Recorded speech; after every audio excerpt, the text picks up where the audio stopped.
Ostara is the modern pagan worship of the goddess of spring, and the inspiration behind the modern Easter celebration. Although Ostara herself may be unknown to you, her celebration will probably sound very familiar. Think bunnies, eggs, and pastel colors. The seasons of the year figure heavily into most religions, even when religious celebrations are disguised as something other than their origins. Regardless of the overt intentions, most major holidays fall right around the same times in every religion, and these times correspond to solar or lunar events. Ostara is the pagan celebration of the vernal equinox, and the traditional holiday predates modern religions. In fact, it is the celebration upon which Easter and Passover are based. The equinox, the vernal equinox, in short, is when winter turns to spring. The exact day varies year to year, but it generally falls right around March 21st. On this day, the hours of daylight are equal to the hours of darkness, and nature begins to awaken from its annual hibernation.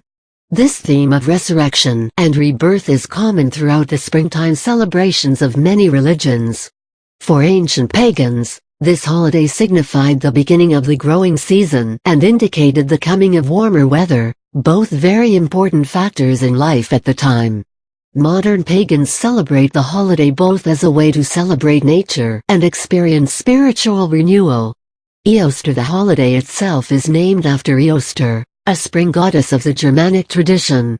Ostara herself remains somewhat of a mystery. There isn't much written record of her, and it is thought that she was worshipped by tribes who used oral tradition rather than written records to record history. As the goddess of spring, she was a symbol of fertility. She may have been the original source of the association of eggs with springtime celebrations. In fact, her name is a precursor to the name of the Easter holiday, into which eggs also figure heavily despite having nothing to do with the purported reason for the holiday. She may also be indirectly responsible for the Easter bunny as well. In the areas in which she was celebrated, the spring equinox was a time when hares would come out of hibernation and mate continuously. A female hare can even conceive a litter while still pregnant with another one. This remarkable fertility became a symbol of the season and also of the goddess associated with fertility. Hence, we get Easter rabbits in the spring. Trappings, growth and awakening figure heavily into Ostara's celebrations. Because the day marks the coming of the planting season, modern pagans start seeds to later transfer outdoors after the danger of frost has passed. The act of caring for the seedling daily is an act of daily worship to the goddess.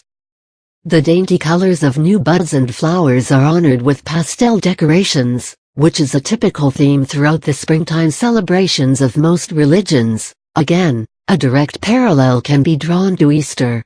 Eggs are another common theme, themselves often dyed pastel colors. This unmistakable fertility symbol is common across almost every spring celebration of any religion.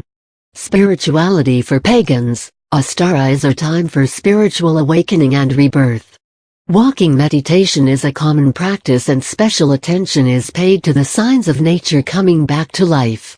It is a time when new beginnings and fresh starts are common, and there is a rush of soul searching and clearing away of negative energy.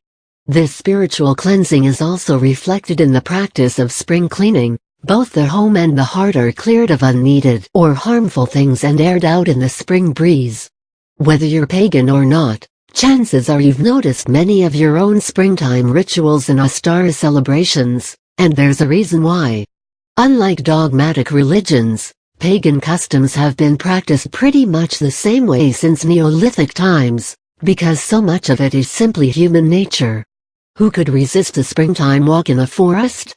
Is there anyone who isn't inspired by nature's annual new beginning?